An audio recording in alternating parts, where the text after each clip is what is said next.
বন্ধুরা, তোমরা সবাই কেমন আছো? আশা করি ভালো আছো। আমিও ভালো আছি। তোমাদের দুপুরে খাওয়া দাওয়া হলো কিনা জানিও। আজকে আমার দুপুরের লাঞ্চ আমি তোমাদের সঙ্গে শেয়ার করছি। এই দেখো, এটা হচ্ছে ডাল। এই যে ডাল, আজকে ছোলার ডাল করেছি। তোমাদের দাদা ভাই ছোলার ডাল খায়। এটা হচ্ছে ভাত, ভাতের মধ্যে ঢেঁড়স সেদ্ধ দিয়ে রেখেছি, দাদা ভাই খায়। আর এটা হচ্ছে বেগুন ভাজা। বেগুন ভাজা লঙ্কা দিয়ে খেতে খুব ভালো লাগে। আর এটা হচ্ছে উচ্ছে ভাজা। আর এটা হচ্ছে সয়াবিন আলু পটল দিয়ে মাখা মাখা করে করেছি কষা। আর এটা হচ্ছে পাঁপড় ভাজা।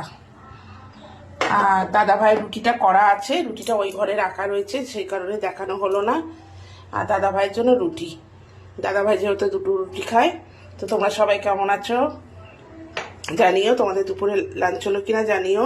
সবাইকে শুভ দুপুর, সবাই ভালো থেকো, সুস্থ থেকো।